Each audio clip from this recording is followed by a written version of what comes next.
नमस्कार दोस्तों, मैं हूं दिनेश किवोरा। बहुत-बहुत स्वागत है आपका खबर हाट के इस प्लेटफ़ॉर्म पर। हर हफ्ते हम आते हैं और कुछ नया लेकर आते हैं। आज बात करेंगे ट्रंप और जिनपिंग के बीच में छिड़ा हुआ व्यापारिक युद्ध। अब ये नए आयाम स्थापित कर रहा है। ये व्यापारिक युद्ध या ट्रेड वॉर अब उस दौर में पहुंच गया है, जहां ये दोनों तो लहूलुहान होंगे ही, लेकिन इस ट्रेड वॉर की चक्की में दुनिया के सभी 200 देश पिस जाएंगे। कोई नहीं बचेगा। यकीनन कोई नहीं बचेगा। देखिए, पूरी दुनिया की इकोनॉमी लगभग 100 ट्रिलियन डॉलर की। उसमें से 30 trillion dollar America GDP, 20 trillion dollar China, 50। आधी दुनिया इन दोनों के पास है और ये दोनों युद्ध में रत हैं। बाकी 50 में 198 देश आते हैं। 200 देश माने जाते हैं, आइलैंड्स वगैरह को सब मिला के। तो उस 198 देशों में हम भी शुमार हैं, साढ़े 3 ट्रिलियन डॉलर की इकोनॉमी के साथ में। बहुत छोटा हिस्सा है हमारा, हम कोई बहुत बड़े नहीं हैं दुनिया में। और दुनिया के व्यापार में हमारा हिस्सा तो मुश्किल से 1.5-2% के आसपास है। तो हम उसमें एक नॉन एंटिटी है, हम कोई बहुत बड़ी हस्ती नहीं है। चाइना बहुत बड़ी हस्ती है साहब वहाँ पर। व्यापार में, खास तौर से अंतर्राष्ट्रीय व्यापार में बहुत बड़ी हस्ती है। 3600 बिलियन डॉलर का 3600 बिलियन डॉलर जो भारत की टोटल इकोनॉमी है, उसके बराबर उसका एक्सपोर्ट है। करीब 2400 से 2600 बिलियन डॉलर का उसका इंपोर्ट भी है। तो ये हो जाता है करीब-करीब 6 ट्रिलियन डॉलर की उसकी जो ट्रेड है वो विदेश के साथ में है। 20 में से 20 ट्रिलियन डॉलर की इकोनॉमी है तो 6 ट्रिलियन डॉलर, सवा 6 ट्रिलियन डॉलर का जो ट्रेड है उसका विदेशों का ट्रेड है।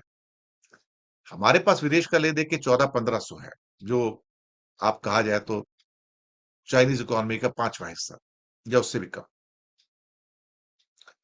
अगर ये दोनों देश आपस में युद्ध में रत हैं, तो फिर मंदी तो स्वाभाविक है। हाँ, आपके सामने कुछ दृश्य ऐसे आएँगे जहाँ आपको किसी-किसी समय पर स्टॉक एक्सचेंज के अंदर बड़ा उछाल देखने को मिले। लेकिन इस बड़े उछाल को, इस जंप को आप एक टेम्परेरी ब्लिप समझिए। इसे परमानेंट मत समझिए कि ये हालात सुधर गए हैं और हम 90 दिन का जो हमको राहत मिली है उससे हमें शायद मामला सुलझ गया है। ये कुछ ऐसे ही जैसे बीच में थोड़े समय के लिए एक सीज़ फायर हो जाती है ना, बस उस किस्म का है। क्योंकि उसके बाद जो तूफान आएगा, वो ना जाने किस-किस को अपने अंदर क्या कहते हैं कि स्वैलो कर जाएगा। क्योंकि 3 महीने के अंदर-अंदर एक बायलैटरल ट्रेड एग्रीमेंट करके हमको घुटने टेकने पड़ेंगे।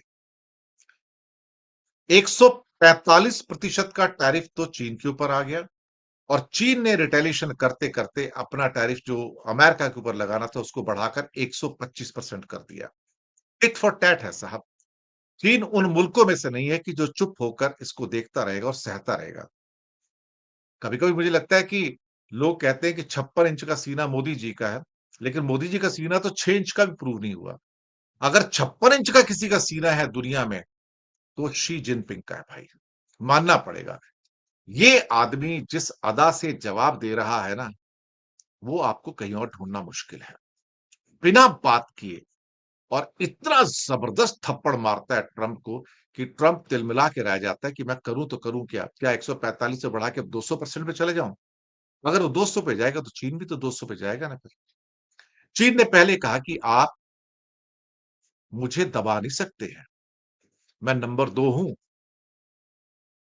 इनडायरेक्टली शायद कभी-कभी एक इशारा ये भी होता है कि नंबर 2 को नंबर 5 समझने की भूल मत कर देना।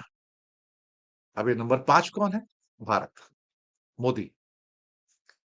5 नंबर तो असहाय है, कमज़ोर है, जवाब नहीं दे सकता।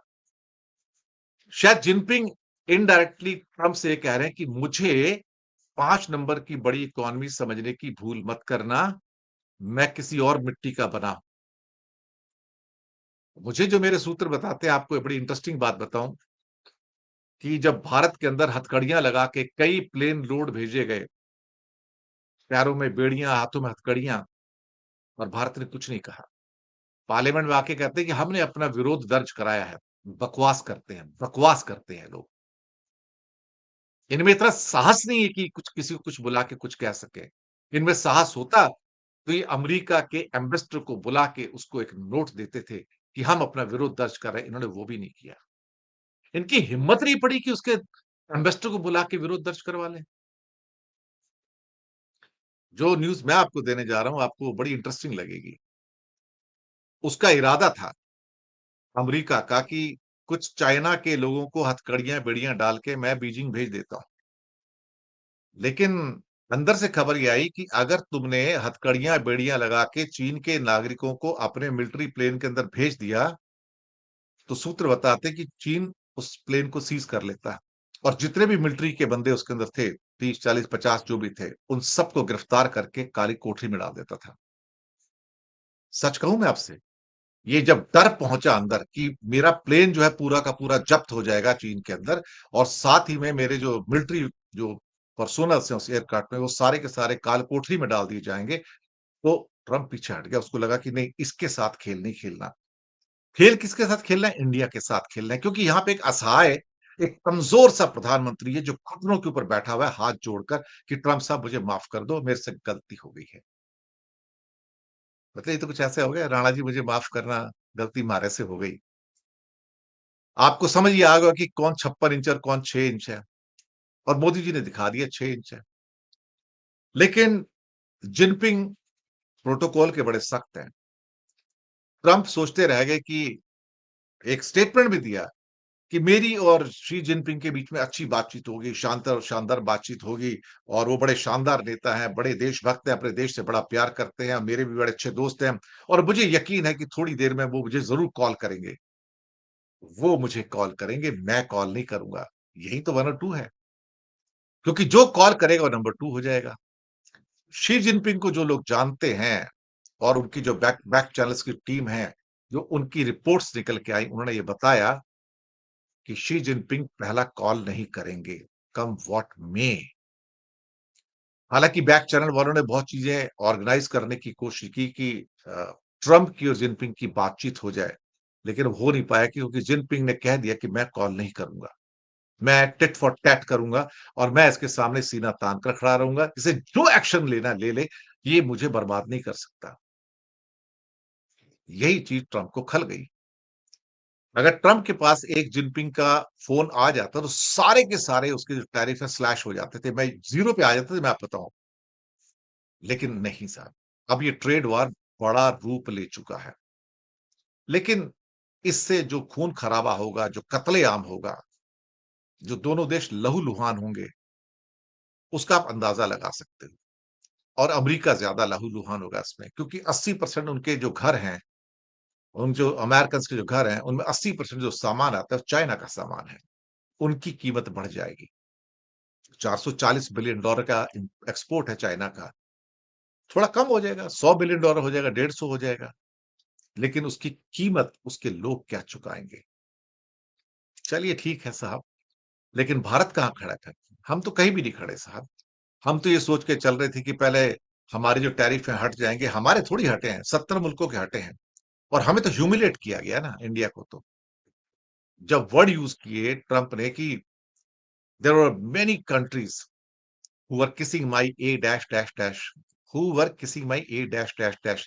ये सबके लिए कहा गया जिन्होंने रिटेलिएट नहीं किया था कि मुझे माफ़ कर दो, मेरे को रहम खाओ ट्रम्प साहब, मेरे ऊपर टैरिफ मत लगाओ। इंडिया के बारे में भी ये कहा गया है। हमें ये ज़िल्लत सहनी पड़ी एक्चुअली। एक एक मोदी की वजह से हमारे हिंदुस्तानियों को लज्जाहीनता की स्थिति में आना पड़ा है।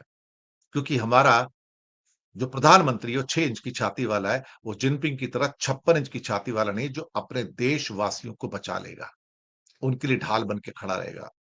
लेकिन यहाँ ऐसा नहीं है, हम नहीं बचा पाए खुद को।